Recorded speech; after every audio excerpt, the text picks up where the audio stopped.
and we pick up the European leg of the World Super Touring Championship. Spring at an end, summer on the way, and the sunshine in Catalonia is the set-in for race 1.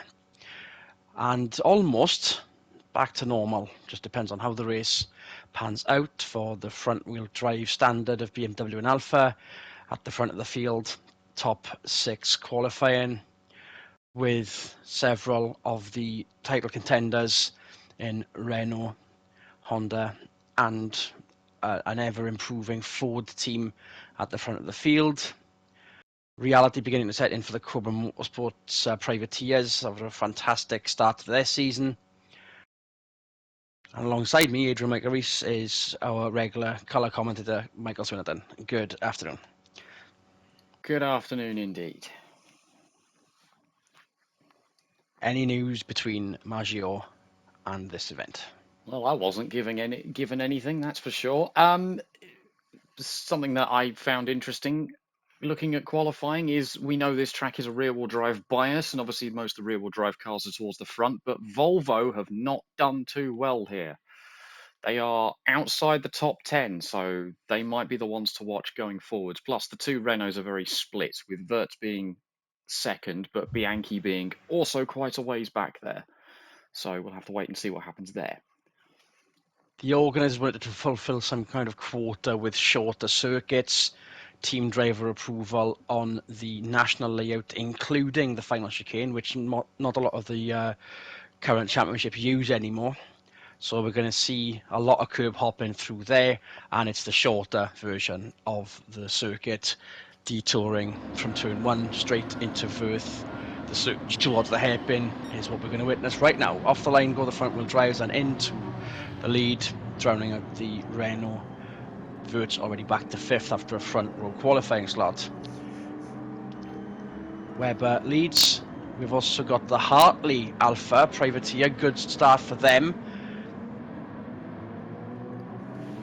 Good start for Hartley at least. That team has got 0 points so far. They've had an absolute torrid time at the start of the season so far. And something they're not used to. Expanding up to 2 cars, they were expecting a lot more points. So here's Hartley hoping to make some inroads on that deficit in front of all of the front-wheel drive works cars as they all head up onto the backstretch. Including Thompson, who's now got ahead of Hartley. Good start for them. Wirtz has fallen even further back into the clutches of the Ford duo as well as Lammers in that other Honda. Campsa, the spectator section, the 2 hairpins.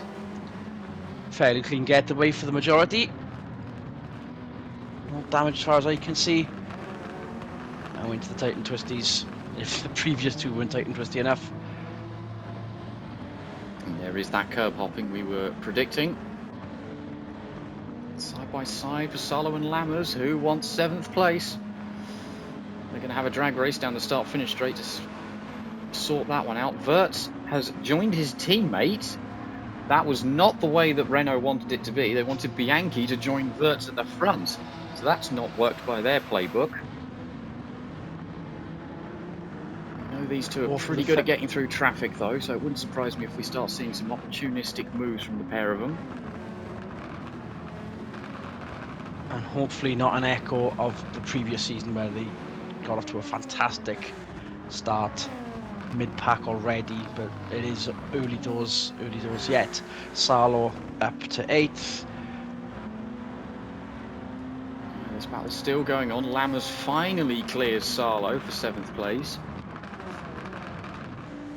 That battle nice to be on Salo with a bit of a nibble. We could quick glimpse of the Kubica BMW as these 2 Renaults. Oh, let's not the infighting this early either. Palou there. Kubica currently for the second of the privateers, with Hartley being so far up into the top 10. Surprised to see the red flag Crown Athlete ahead of both the Volvos. Like you said, they've had a bad experience in qualifying, and also one of the Tamiya Hondas also getting ahead of them. Yeah, Volvo have just been chasing their tail all weekend. They've just had one of those weekends where nothing they seem to do on this car setup is working, and all the race engineers are just scratching their heads over what to do. Ingram with 1 win in that car, it's not as bad as it should. Well, it's not a good look, and they should be up with this lot. But then again, would they be at the front if that BMW Alpha pairing were where they are right now? This Maybe is with something this we're lot with Thompson. used to be seeing here at Barcelona, is the rear-wheel drive cars occupying the top 4 slots. So it's definitely to the script that we've seen before here. Doesn't mean to say it's going to stay. And it definitely won't stay for the race 2 reverse grid. They'll be 7th to 10th, no doubt, for that particular start. Won't be as clear a getaway as they did for lap 1. Back to the Renaults, 9th and 10th. And here we go. Fairly sensible through. There's again not too much curb hop in there. Decent gap to Pahlo and Kubica. But a lot of gap to Wirtz, who is now making up for that poor start. Gaining on Salo. Yeah, I think he might have a lunge. Or maybe not. Seemed to chicken out even before you posited that idea.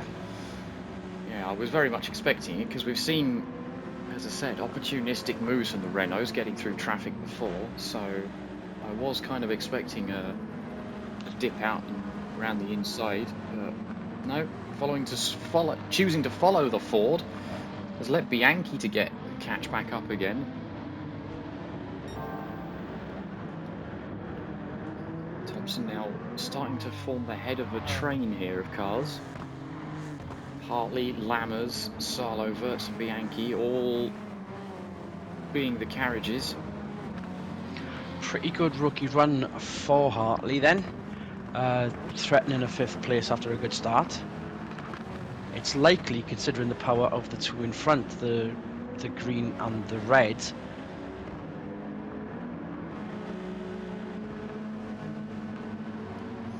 Yeah, if Hartley wants that 5th place, he's going to have to maximise where his car is better than the Honda, which is going to be all the tight and twisty bits. Wasn't a good position on the exit of the chicane, and therefore you can see the gap quite clearly. No move being made there. Mind you, these 2 Renaults, once again,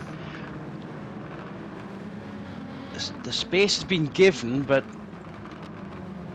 not the sort of fight you want when there are better places to be had further ahead.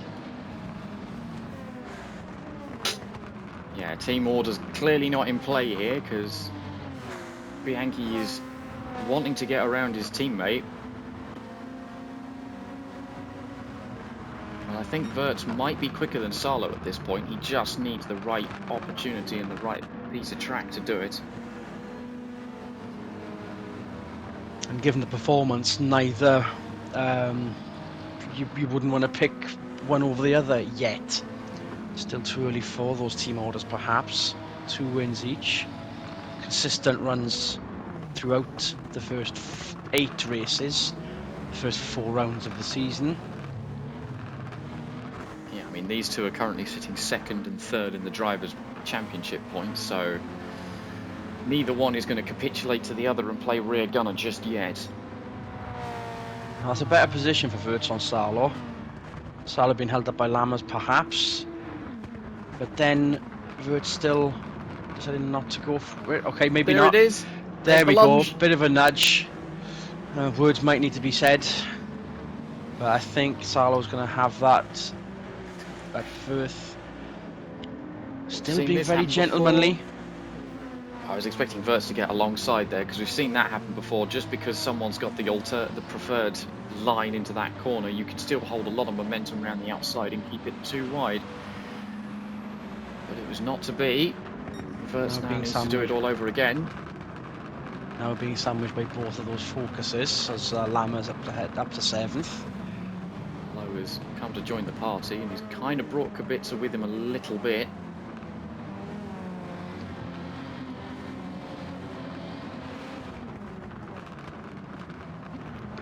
Hometown hero. Didn't really have the results he wanted last year around the Grand Prix circuit, but he did get that win here 2 years ago. So I dare say a lot of the crowd will be hoping for some similar magic, and he's in 11th place right now. If he can get himself around Bianchi, then he can snag himself pole for race 2. That is the only shot right now. That Ford has been in a better position. Shows the development of the cars in front. Yeah, they told me that part of the package changes they've made is to fiddle with the size of the turbo. Ironically, they think that was possibly doing more damage than good, so they've opted for a smaller turbo this season, doing some other bits to the engine instead, and it definitely seems to be working, because they have shown more pace this season compared to last season, especially with Salo getting 2nd place at Brazil right at the beginning of the year. And still the 2 Renaults not making their minds up on who should lead the charge. And this is very quickly becoming a chain of almost the entire grid, with one straggler at the back whose car isn't working as intended. Bianchi has gone ahead of Wirtz though. Now, having said that, Thompson is not the lead of this train anymore. Look, there is an Alfa Romeo. So Sabine Whitman and Fisichella both falling off the back of the BMWs. The BMWs have the pace necessary to keep it up around here, whether that be through tyre management or something else. But either way, Thompson now on the back of Whitman. Thompson can go on the attack now, try and get 4th place. Alfa definitely in a better position than they were in Italy. But it's surprising to see them not competing with the BMW around here with half of the race complete. Salo trying to get ahead of Lammers again. Braking area for Campsa coming up. Nobody trying to dive bomb on the inside yet. No one taking. Salo's had a look. Interesting enough, nobody's taking a massive shortcut across the inside apex of La Campsa. Now we're going to see some battles for position as Bianchi realises he has got the pace over Wirtz. Yeah, those 2 Renaults have swapped somewhere, and Bianchi is already having an attack on the Ford and outbrakes him into the chicane. Job done. Bianchi moving up the order. Definitely motivated, definitely closing in on Lammers as well. The Crocodile beginning to show its teeth a bit more.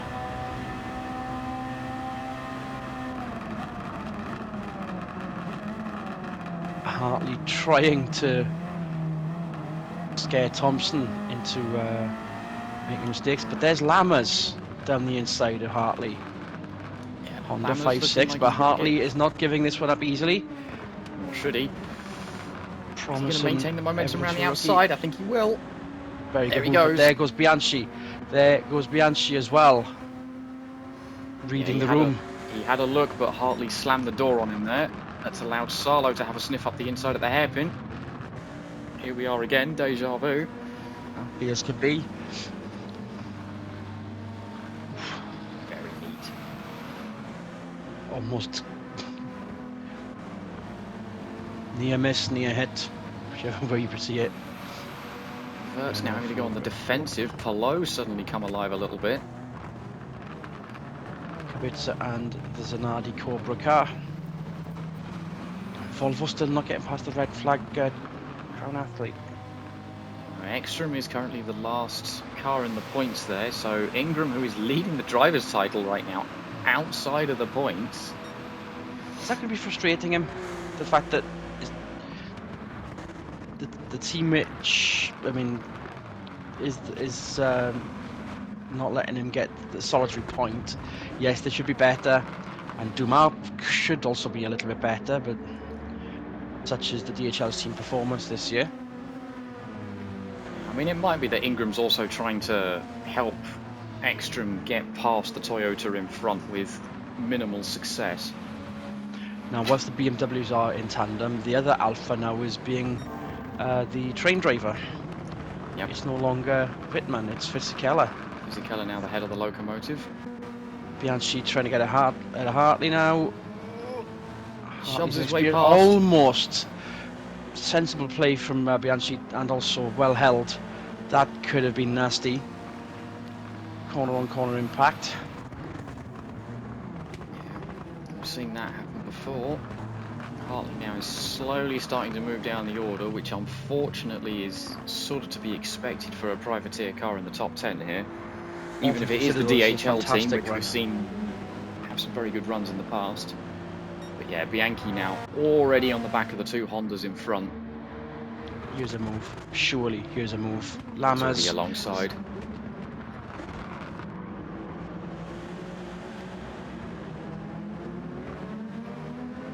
Yeah. The one that qualified well and the one that qualified poorly, it's role reversal for them as Wirtz now has a rookie in front of him. Wirtz now being able to go on the attack though, trying to get around Hartley. I dare say that's a case of when, not if. Looking to the outside, that's an interesting idea. Thompson and Lammer still trying to give Bianchi a massive no, you cannot pass. Speaking of, Lammer's trying to mount a counter-attack there. Don't know how well that's going to go for him. Wasn't as potentially volatile as the Hartley corner-on-corner impact. They're still facing in the right direction at that particular turn. Lammer's severely impacted by that curb then. Barlow could be making the move for the hairpin at the first corner. He's got to run. But here comes Henry. Bianchi showing that the Renault has better straight line speed than the Honda. Sends it into turn one. Thank you very much. He's already clear. Is there a switch back?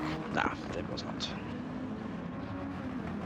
Yeah, Bianchi, after qualifying just outside the top 10, has now made his way up to 5th place. That's incredibly good going. And this is what I was talking about, is we've seen both Renaults be quite good at getting through traffic.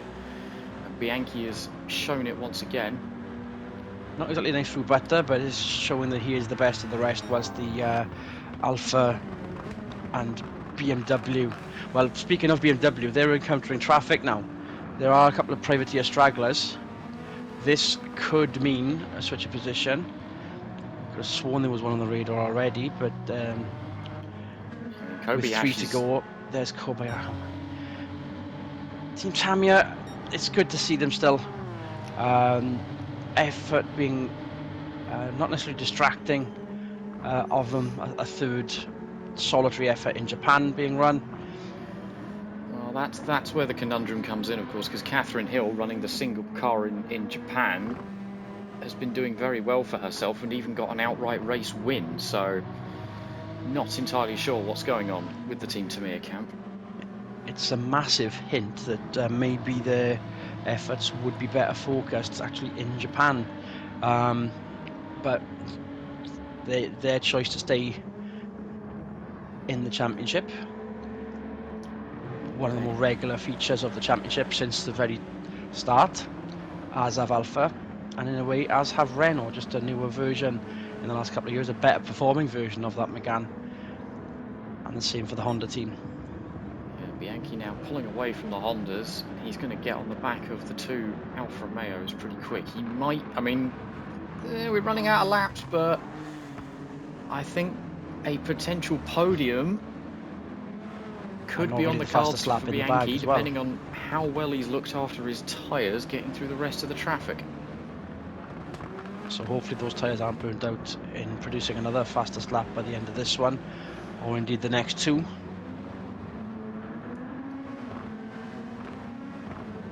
So Webber still leads from Schneider. It's Fisichella still ahead of Wittmann, and now the Volvos have got progress done. The red flag Crown Athlete, he said chaser, but never mind, has finally realised there's not much energy left in that car. Maybe the concentration swayed for a moment. Both Volvos are in the points, but could and should be getting a lot more. So Tamiya's plumb last and straggling. One more lap to go now, ahead of Volvo's being in the points is something, but when all your main rivals are going to be scoring an awful lot more points than you, it's not quite good enough. It's damage limitation, yes, but not to the degree that they need right now. Exactly. They're second currently, and it's still early days. That the points there could potentially be a massive turnaround if they don't get their fingers out for race 2. Bianchi now ahead of the Thompson train. Salo and Wirtz. Well, Wirtz is up to 8th now, so a bit of a wake-up call for him. Yeah, he's got himself Now he around knows what he the can Honda do. of Lammers. He's back on the back of Salo again. He must be sick of Needs looking at one lap to this go. Ford Focus. We've seen Wirtz sort of think about it and just bail out, and then get a face full of Ford. I say Just he's sick then. of looking at the back of it, but apparently not if he wants to go and touch it. Hartley down to 10th, so that's a good position for him. Not so much for Palou then. So there's Zanardi ahead of Kubica, who are performing very admirably, still leading the privateers in both driver and team. But what a priceless performance, and never really got mentioned other than they're heading towards traffic, which we don't rarely do we ever encounter traffic in these races. And Weber Schneider almost photo finish. Munich will be very happy with that. Modena less so, as they've just lapped Fisichella as well. Oh, sorry, Kobayashi is what Fisichella has lapped, and Wittmann has lapped the Sakon Kobayashi Tamiya. Bianchi performing admirably.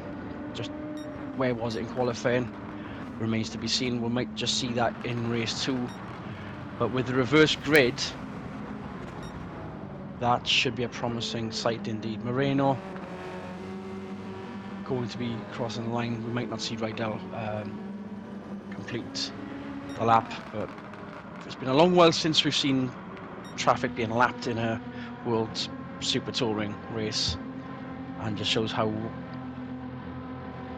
dominant BMW can and have been when all things are going their way. We've seen how bad it's been as well, so they will be looking very promising to get close to Renault, who are still leading the Constructors' Championship, and the standard of BMW Alpha at the front. Will we see it again for race 2, do you reckon, Swinny? Well, they will be starting 7th through 10th, as you mentioned already. So it'll be a case of can they get through the traffic? We've spoken ad nauseum about both rear-wheel drive teams being very, very quick, but the only dent in their armour is their inability to get through traffic. So we'll have to see there.